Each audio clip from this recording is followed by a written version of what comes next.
kasih banget buat kalian yang udah klik video ini. Aku Finazar, dan kali ini kita lagi-lagi akan bahas sebuah kasus di mana kasus ini terbilang cukup menyedihkan ya, cukup mengharukan gitu ya. Ini datang dari negeri tetangga sebelah, yaitu negeri jiran Malaysia. Nah, mungkin dari kalian yang belum tahu bahwa kasus ini tuh terjadi di tahun 2017.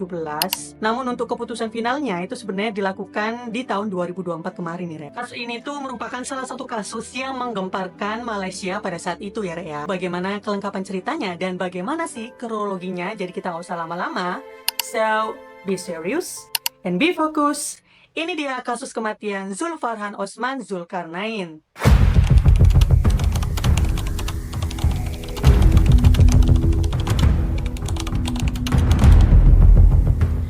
Zulfarhan Osman Zulkarnain, atau kita panggil aja Zulfarhan ya Rea, ini lahir di tanggal 29 November tahun 1996 di Johor Bahru, Malaysia. Nah, Zulfarhan ini Rea, itu merupakan anak laki-laki paling tua atau bisa dikatakan anak sulung ya Rea, dari Bapak Zulkarnain Idros usia 53 tahun dan Ibu Hawa Osman usia 54 tahun Rea. Sejak kecil Zulfarhan ini tuh diketahui bercita-cita ingin sekali menjadi seorang angkatan laut Rea. Yang mana selepas lulus sekolah, Zulfarhan ini tuh melanjutkan ke Universitas Pertahanan Nasional Malaysia atau disingkat UPNM demi mewujudkan cita-citanya untuk menjadi seorang angkatan laut tadi. Dan akhirnya Zulfarhan ini berhasillah masuk ke UPNM dan menjalani studi di universitas tersebut. Sampai akhirnya pada tanggal 1 Juni 2017, ayah Zulfarhan yaitu Zulkarnain Idros mendapatkan telepon dari universitas. Dalam percakapan teleponnya, pihak universitas itu menyampaikan kepada ayah Zulfarhan bahwa anak Anda telah meninggal. Seketika suasana itu jadi hening Bahkan ayahnya Zulfarhan itu udah nggak ngerti lagi harus ngomong apa. Ya pasti dia shock kan, dia kaget gitu kan. Tiba-tiba ada telepon berdering dari universitas dan mengatakan hal tersebut. Terus dengan kondisi hati yang berkecamuk, kemudian gelisah dan takut, ayah dari Zulfarhan ini, yaitu Pak Zulkarnain, itu menanyakan balik ke pihak universitas bahwa apa sebenarnya yang terjadi. Kemudian dikatakan di ujung dari percakapan telepon tadi, pihak universitas mengatakan kembali bahwa anak Anda meninggal terbakar. Dan dengan berakhirnya percakapan telepon tersebut, seketika air mata ayah Zulfarhan, Pak Zulkarnain, itu langsung menetes membanjiri pipinya. Gimana gak syok ya, Dan beliau itu sangat hancur mendengar berita hal itu dan mengatakan bahwa ya Allah, anak saya, kayak gitu Nah, saat percakapan di telepon tadi tuh pihak universitas atau UPNM itu sempat membacakan nomor identitas militer milik Zulfarhan Tapi karena sang ayah ini nggak percaya langsung dengan berita buruk yang didengarnya, akhirnya sang ayah menanyakan tentang nomor identitas atau KTP dari anaknya yaitu Zulfarhan. Nah, setelah dibacakan dari pihak UPNM dan dicocokkan, benar ternyata itu adalah nomor identitas atau KTP milik anaknya Zulfarhan. Sontak pikiran dari Pak Zulkarnain ini sudah nggak karu-karuan ya. Jadi dia selalu berpikiran bahwa yang tadi di telepon itu adalah sebuah kesalahan. Dan dia berpikir bahwa itu adalah anak orang lain, bukan anaknya Zulfarhan karena dia nggak berharap demikian gitu ya. Sampai dia ingin banget menyaksikan dengan mata kepalanya sendiri biar percaya. Tengah malam itu juga akhirnya Pak Zulkarnain beserta Ibu Hawa membawa 3 orang anaknya yang masih kecil-kecil nih berangkat dari rumahnya di daerah Johor, Malaysia Selatan. Perjalanan kurang lebih 300 km menuju rumah sakit Serdang di Kajang, Selangor Jauh banget ya. Dan menurut penuturan Ibu Hawa ya bahwa setiap malam itu Zulfarhan selalu nelpon ibunya Tapi sudah sepekanan tuh ya, semingguan, anaknya ini nggak telepon ibunya, kayak tumben banget gitu ya. Nah, ibunya itu berpikiran bahwa HP-nya mungkin hilang kayak gitu, makanya dia nggak bisa teleponan ke ibunya, kayak tiap hari malam kayak gitu Dan beberapa hari kemudian, ibunya ini juga merasakan seperti perasaannya ada hal yang tidak beres yang sedang terjadi menimpa anaknya Zulfarhan Jadi itulah mengapa perasaan ibu itu kuat banget ya Meskipun jauh, tapi dia bisa merasakan betul apa yang sedang terjadi kepada anaknya. Nah, akhirnya Pak Zulkarnain beserta keluarga ini udah nyampe nih ke rumah sakit Serdang jam 3 pagi. Nah, pihak UPNM itu langsung menemui beliau. Namun sayangnya Pak Zulkarnain dan keluarganya ini nggak boleh ketemu mayat dari almarhum sampai jam 9 pagi Jadi Pak Zulkarnain ini kayak dibiarkan melewati waktu-waktu yang sangat menyakitkan selama 6 jam itu karena nggak bisa nih langsung bertemu dengan almarhum. Bagi orang tuanya, perasaan saat pertama kali melihat kondisi mayat dari almarhum itu merupakan perasaan yang sangat menegangkan dan begitu menyakitkan, Rek. Dimana saat Pak Zulkarnain dan Ibu Hawa dibawa masuk nih untuk mengidentifikasi mayat dari almarhum anaknya, mereka itu hanya ditunjukkan bagian wajahnya saja, Rek, dan tidak ditunjukkan bagian tubuhnya awalnya. Tapi kemudian Ibu Hawa itu meminta petugas agar menunjukkan tubuh dari anaknya Zulfarhan. Kemudian Pak Zulkarnain sendiri pun menyampaikan ya, Rek, ya, bahwa beliau itu nggak memiliki kata-kata yang tepat untuk menggambarkan bagaimana kondisi anak laki-lakinya di sana. Air mata saya seperti sudah habis, dan ini itu sangat menghancurkan hati ibunya. Gimana ibunya telah melahirkannya dan merawatnya menjadi seorang laki-laki yang sehat. Kemudian Pak Zulkarnain juga melanjutkan kalimatnya dengan terbata-bata ya, Rek, ya. Saya tidak bisa berhenti bertanya kepada diri saya sendiri, mengapa kami harus menguburkannya dalam kondisi seperti ini? Apa yang sebenarnya terjadi? Kayak gitu, Rek. Di sini tuh aku ternyuh banget ya, Rek, ya. Kayak aku benar-benar bisa merasakan gimana sih orang tua yang sudah melahirkan, mendidik, membesarkan anaknya dengan sangat baik ya, Rek, ya. Mungkin saja anak ini adalah anak yang menjadi kebanggaan keluarga, tapi harus mengalami kondisi yang sangat mengerikan ini ya, Rek. Dan orang tuanya pun nggak tahu harus bagaimana dan harus menyikapinya seperti apa. Itu kayak aku mikir, ya Allah, kok ada ya manusia seperti itu, yang tega banget. Akhirnya setelah proses identifikasi mayat tadi ya, Rek, ya, ternyata benar itu adalah mayat dari anaknya Zulfarhan, dan akhirnya mayat almarhum ini dibawa pulanglah oleh Pak Zulkarnain beserta keluarga dan dikuburkan pada tanggal 2 Juni tahun 2017 jam 3 sore di Johor, Rek.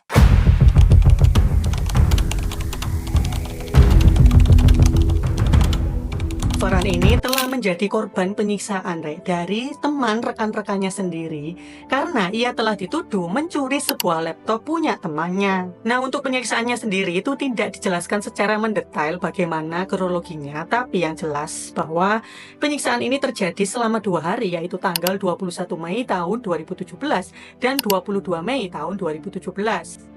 Dan yang pasti penyiksaannya ini tuh menggunakan alat-alat seperti setrika uap, sapu, selang karet, dan juga gantungan baju, Rek. Ya Allah. Penyiksaannya sendiri pun itu dilakukan di UPNM, Rek. Jadi kayak sebuah kamar gitu ya, dilakukan di situ tuh. Nah, penyiksaannya ini 2 hari kan, tanggal 21 Mei dan 22 Mei. Kalau di tanggal 21 Mei-nya itu dilakukan di sekitar jam 2.30 dini hari sampai jam 5.30 pagi. Kemudian di tanggal 22 Mei, yaitu di hari berikutnya, itu penyiksaan dilakukan di jam 01 dini hari sampai dengan 5.45 pagi, Rek. Lumayan lama ya. Bermula dari dimana Zulfarhan ini tuh kan tadi dituduh karena mencuri laptop dari temannya ya, Rek, ya. Nah, temannya ini yang merasa mempunyai laptop berjanji akan memberikan pelajaran yang berharga kepada Zulfarhan. Ya karena udah nyuri laptopnya kayak gitu, laptop kesayangannya. Terus si temannya ini yang memang merasa mempunyai laptop yang dicuri Farhan tadi itu mengajak beberapa temannya jam 2 dini hari pada tanggal 21 Mei membangunkan Zulfarhan dari tidurnya. Saat itu Zulfarhan lagi tidur dan dibangunkan terus dibawa ke sebuah ruangan gitu, Rek, jadi kamar lain kayak gitu. Nah, di situ diinterogasilah sama temennya ini dan beberapa temen yang lain. Diinterogasi kayak kenapa kamu nyuri laptopku dan lain sebagainya, ya. Diinterogasilah dan sampai akhirnya dilakukan pemukulan secara berjamaah di situ, Rek. Ya Allah. Nah, setelah terjadi penyiksaan yang pertama tadi itu Zulfarhan kan balik tuh ke kamarnya. Itu pun dia juga seperti terlihat meringis kesakitan gitu dengan tubuhnya yang kayak habis dipukuli gitu, Rek. Dan keesokan harinya pun sama, Rek, dimana saat Zulfarhan sedang tidur dibangunkan lagi oleh teman-teman yang kemarin mukulin dia, dibawa ke ruangan yang kemarin tuh, Rek, dan diinterogasi kembali hingga dilakukanlah pemukulan lagi oleh belasan teman-temannya itu yang akhirnya berujung pada penyiksaan dengan menggunakan setrika uap, Rek. Jadi setrika uap ini setrika yang memang panas gitu ya, Rek, ya. Itu ditempelkan, ditekan, digosokkan di tubuhnya si Zulfarhan, Rek. Aduh, aku nggak bisa bayangin ya, gimana rasanya.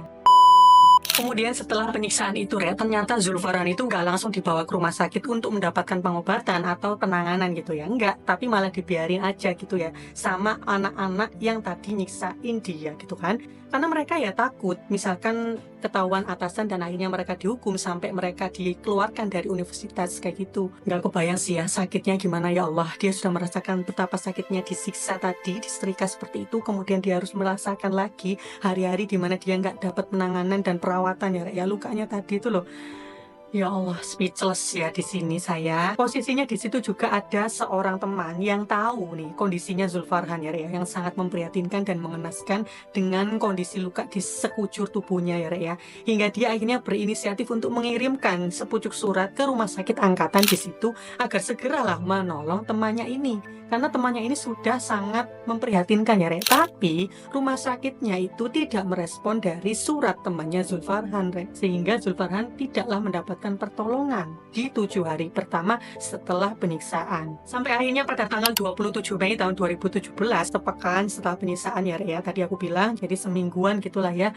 Akhirnya Zulfarhan ini dibawalah sama temennya, 2 orang yang tadi nyiksa dia itu, Rek, ke salah satu klinik terdekat di daerah situ gitu ya. Dibawalah ke situ. Kemudian dokter di situ jelas mengatakan bahwa kondisinya ini sudah parah dan harus dirujuk ke rumah sakit yang lebih besar agar mendapatkan perawatan yang lebih intens gitu ya, Rek, dengan alat-alat yang lebih lengkap gitu kan. Tapi temennya ini yang tadi nyiksa dia itu nggak langsung membawa Zulfarhan ya, kayak menyuruh dokter ya, obati saja lukanya gitu dokter, nanti biar saya rujuk ke rumah sakit gitu ya. Ternyata enggak, malah dibawa lagi pulang, Rek. Jadi nggak diapa-apain lagi gitu, dibiarkan lagi. Kemudian beberapa hari berikutnya di tanggal 31 Mei gitu ya, Rek, tahun 2017, kembali lagi beberapa temannya ini yang nyiksa dia itu membawa Zulfarhan lagi ke klinik yang lain. Lagi-lagi di situ dia biar Zulfarhan itu dapat perawatan gitu ya. Dan dokter di situ juga sama mengatakan bahwa ini harus segera dirujuk ke rumah sakit yang lebih tinggi, gitu kan, yang lebih lengkap, yang lebih besar. Karena kondisinya juga sudah semakin parah dan sudah sebegininya. Karena sudah tidak dilakukan pengobatan ya, Rek, ya. Saat itu pun juga teman-temannya ini lagi-lagi nggak membawa Zulfarhan ke rumah sakit yang lebih besar, malah dibawa pulang lagi ke asrama ya, Rek, ya. Sampai Zulfarhan sendiri itu sudah memohon-mohon agar dirinya bisa dibawa ke rumah sakit yang lebih besar. Kondisi dia sudah kayak mengenaskan banget ya, Rek, ya. Kekurangan cairan lah, dehidrasi dan lain sebagainya gitu kan, dia sudah begitu lemah. Tapi teman-temannya ini loh, gemes aku.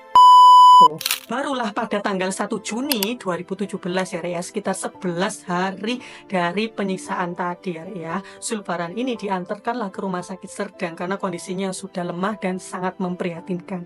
Ya mungkin saking takutnya mereka ya, Rek, ya, terjadi apa-apa di Zulfarhan ini. Gak lama setelah akhirnya diantarkan ke rumah sakit Serdang itu ya, Rek, ya, akhirnya Zulfarhan itu menghembuskan nafas terakhir di situ, Rek. Ya karena dokter juga sudah berusaha semaksimal mungkin melakukan pertolongan kepada Zulfarhan ini yang sudah sangat mengenaskan, tapi memang tidak bisa ya, Rek, ya. Jadi akhirnya almarhum meninggal di situ. Di situ pun juga dokter melihat bahwa kondisi permukaan tubuh dari Zulfarhan itu seperti sudah terlihat hancur. Ya Allah.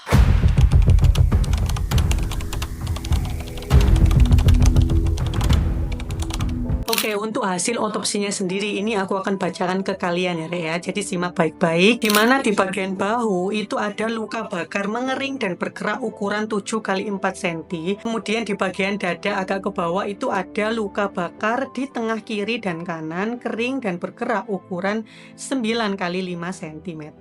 Terus di bagian perut tengah itu ada luka bakar di bagian tengah bawah yang tengahnya masih basah, Rek. Kemudian di perut sebelah kanan itu ada luka bakar kering dan bergerak ukuran 11 kali 4 cm. Terus kemudian ada beberapa luka bakar saling tindih di rusuk kiri berukuran 12 kali 12 cm. Ada 90 luka bakar di seluruh tubuh termasuk kemaluannya Zulfarhan, Rek. Kemudian ada luka bakar di dada atas kayak gini, itu kering dan bergerak ukuran 12 kali 4 cm. Luka bakar saling tindih di dada bagian bawah ukurannya 18 kali 10 cm. Luka bakar saling tindih di perut kiri, Rek, ukuran 14 kali 7 cm.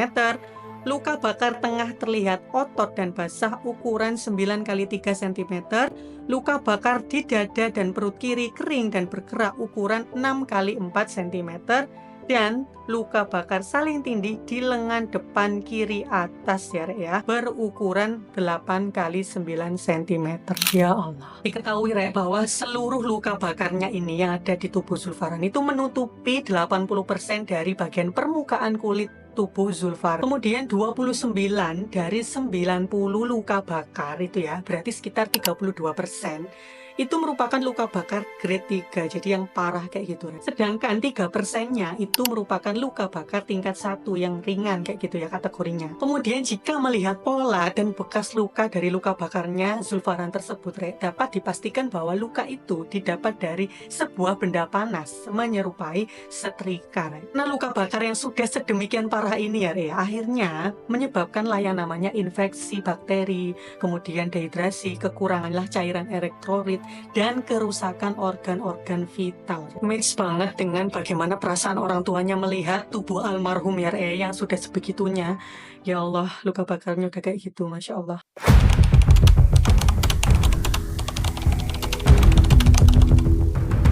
Masya Allah. Oke, akhirnya setelah melalui proses penyelidikan dan pemeriksaan yang panjang ya, akhirnya pengadilan itu menetapkan 19 orang itu menjadi penyebab kematian dari Zulfarhan Osman. Dan untuk hasil putusannya, di mana ada 5 orang pemuda yang telah didakwa melakukan pembunuhan secara langsung, yaitu Muhammad Akmal Zuhairi Asmal, kemudian Muhammad Azamuddin Matsofi, Muhammad Najib Mohrazi, Muhammad Afif Najmuddin Azhar, dan Muhammad Sobirin Sabri.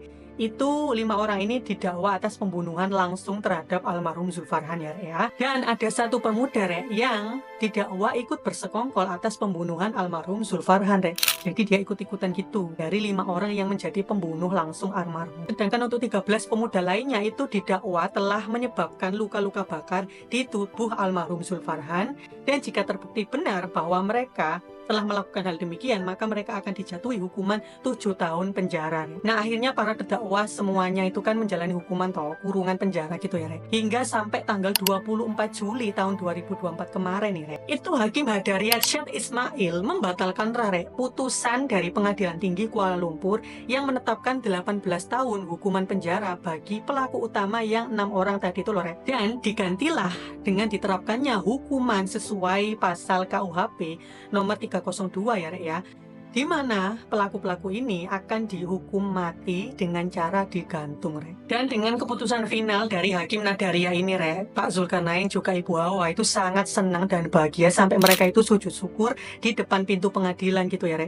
dan mungkin mereka merasa inilah keadilan yang sebenar-benarnya ya, jadi nyawa harus dibalas dengan nyawa gitu kan. Aku pun juga merasakan keadilan yang telah didapatkan oleh keluarga almarhum itu ya, sudah tepat bagaimana Malaysia telah menerapkan hukum secara seimbang atau secara adil ya.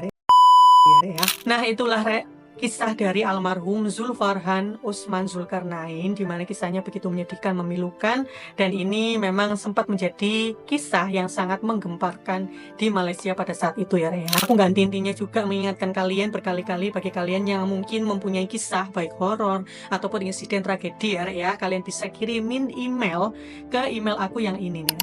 Dan bagi kalian yang emailnya terpilih atau kisahnya terpilih, akan ada gift menarik buat kalian sebagai ucapan terima kasih, dan nanti akan aku tampilkan di channel aku ini ya untuk kisahnya. Nah, itu dulu dari aku ya, kita akan jumpa lagi di kisah-kisah yang lebih menarik dan lebih luar biasa ya, yang mungkin kalian belum tahu. Aku mohon maaf banget jika ada kesalahan atau mungkin kekurangan selama aku menceritakan kejadian ini ya. Kalian bisa banget kok untuk nambahin dan koreksi di kolom komentar ya.